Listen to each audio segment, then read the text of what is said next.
तो स्टूडेंट्स, हमने यहाँ पर इस क्वेश्चन को कंप्लीट कर लिया है, जिसमें हमारे पास में यहाँ पर रेशियो एनालिसिस में एक कंपनी के रेशियोज गिवन है और उन रेशियोज के हेल्प से हमें यहाँ पर ये फिगर्स, मिसिंग फिगर्स कैलकुलेट करने, मिसिंग इंफॉर्मेशन कैलकुलेट करनी है।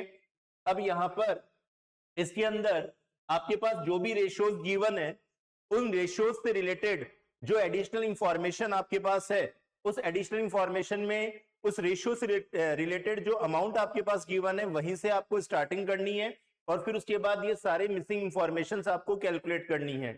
ठीक है, चलिए अब हम नेक्स्ट क्वेश्चन प्रैक्टिस करते हैं। नेक्स्ट क्वेश्चन हमारे सामने है कि एक कंपनी का हमारे पास करंट रेशियो गिवन है 8:5, क्विक रेशियो 6:5 है, इन्वेंट्री वेलोसिटी 4 मंथ्स है, ग्रॉस प्रॉफिट जीपी रेट हमारे पास 33.33% है। लिंक किस पे? कॉस्ट पे। और हमारे पास में जीपी का अमाउंट भी गिवन है 10 लाख रुपीज। इन्वेंट्री जो है वो हमारा एंड ऑफ द ईयर, मतलब क्लोजिंग इन्वेंट्री ओपनिंग इन्वेंट्री से 3 टाइम्स ज्यादा है, मोर देन है। Calculate working capital turnover ratio. इसमें हमें working capital turnover ratio calculate करना है। तो students, working capital turnover ratio है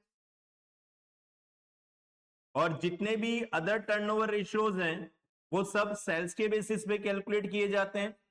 तो working capital turnover ratio calculate होगा सेल्स डिवाइड वर्किंग कैपिटल। तो इसका मतलब वर्किंग कैपिटल टर्नओवर रेशियोज के लिए हमें सेल्स और वर्किंग कैपिटल दोनों की रिक्वायरमेंट है, तो हमें दोनों की जरूरत है। लेकिन हमारे पास क्वेश्चन में न तो सेल्स है न वर्किंग कैपिटल है, मतलब हमें दोनों ही कैलकुलेट करने होंगे। वर्किंग कैपिटल टर्नओवर रेशियोज आपके टाइम्स में कैलकुलेट किए जाते हैं, तो ये टाइम्स में कैलकुलेट होगा। और वर्किंग कैपिटल टर्नओवर रेशियो हमें क्या इंडिकेट करता है कि हमारी जो सेल्स है वो वर्किंग कैपिटल से हाउ मेनी टाइम्स एक्सेस है, ज्यादा है। ठीक है, तो ये हमारी कैलकुलेशन इससे होगी। तो अब वर्किंग कैपिटल टर्नओवर रेशियोज के लिए हमें सेल्स भी चाहिए और वर्किंग कैपिटल अमाउंट भी चाहिए। तो यहां पर सबसे पहले तो हम सेल्स कैलकुलेट करने की कोशिश कर रहे हैं। अब पहले हम सेल्स कैलकुलेट करते हैं। सेल्स के लिए हम यूज करेंगे जीपी को। तो जीपी रेट हमारे पास में क्वेश्चन में जीपी रेट है 33.33% ऑन कॉस्ट। जीपी रेट कितना है? 33.33% ऑन कॉस्ट, जिसको हम ये भी कह सकते हैं कि 1/3 ऑन कॉस्ट का 1/3 है। ओके, अब उसके बाद हमारे पास जीपी अमाउंट भी गिवन है। जीपी का अमाउंट हमारे पास क्वेश्चन में गिवन है 10 लाख रुपीज।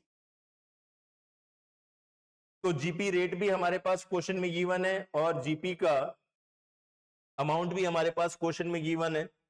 तो चलिए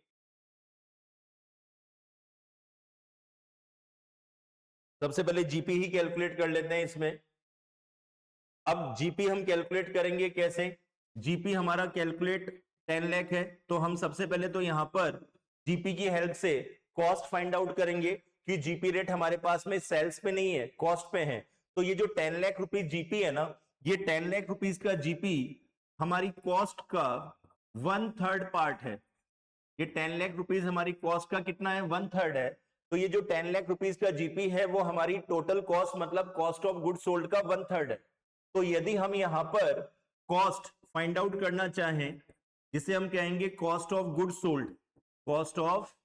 सोल्ड, तो वो होगा 10 लाख डिवाइड 33.33 मल्टीप्लाई 100। इसको ऐसे भी कर सकते हो आप, 10 लाख और जो 10 लाख है वो कॉस्ट का 1/3 है, तो 1/3 का रेसिप्रोकल मल्टीप्लाई 3/1। तो यहां पर इसको सोल्व करेंगे तो कॉस्ट ऑफ गुड सोल्ड आ जाएगा हमारे पास, हमारी कंपनी का 30 लाख रुपीज। तो आप 33% के बेसिस पे भी सॉल्यूशन कर सकते हैं और 1/3 के बेस पे भी आप अपना cost of good sold calculate कर सकते हैं। चलिए, अब उसके बाद कॉस्ट ऑफ गुड सोल्ड आ गया, जीपी हमारे पास है ही। तो स्टूडेंट्स, अब हम सेल्स कैलकुलेट कर लेंगे। Cost of good sold plus GP equals to sales आ जाएगा 40 लाख रुपीस। सेल्स कितना आ गया? 40 लाख। तो सेल्स तो कैलकुलेट हो गया, अब हमें वर्किंग कैपिटल भी कैलकुलेट करना है। तो वर्किंग कैपिटल की कैलकुलेशन के लिए हमारे पास जो अदर इंफॉर्मेशन है, क्या क्या?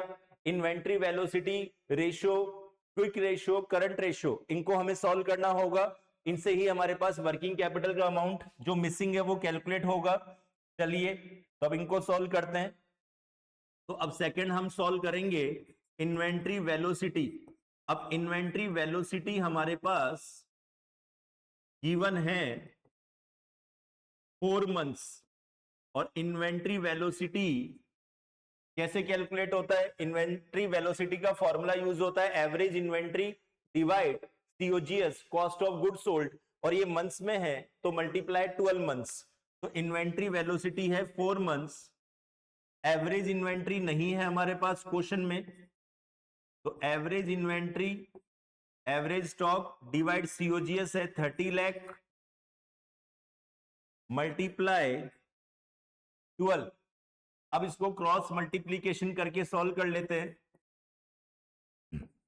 तो average inventory, average stock calculate होगा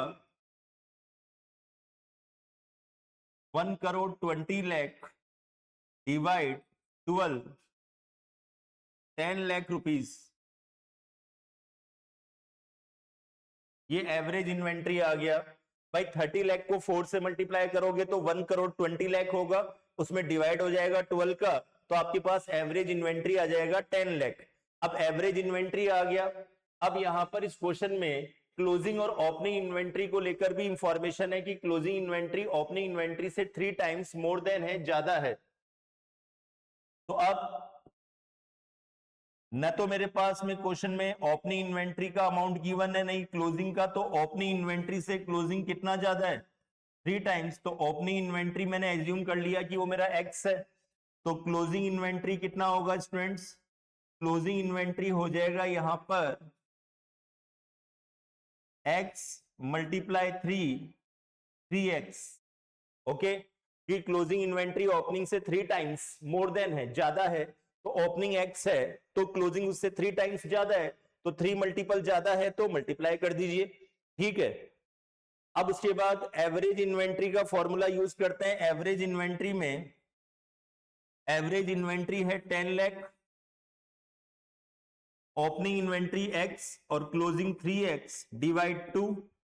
अब इसको क्रॉस मल्टीप्लीकेशन करके हम x की वैल्यू फाइंड आउट कर लेंगे। तो x आ जाएगा हमारे पास में 20 लाख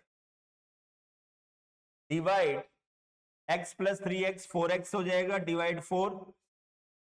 तो x हमने किसको एज्यूम किया था? ओपनिंग को। तो ओपनिंग इन्वेंट्री 5 लाख, तो क्लोजिंग ओपनिंग से कितने टाइम्स ज्यादा था? Multiple 3 times.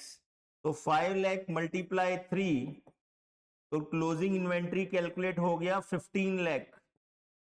ये लीजिए, तो यहां पर हमारे पास ओपनिंग और क्लोजिंग इन्वेंट्री भी कैलकुलेट हो चुका है। अब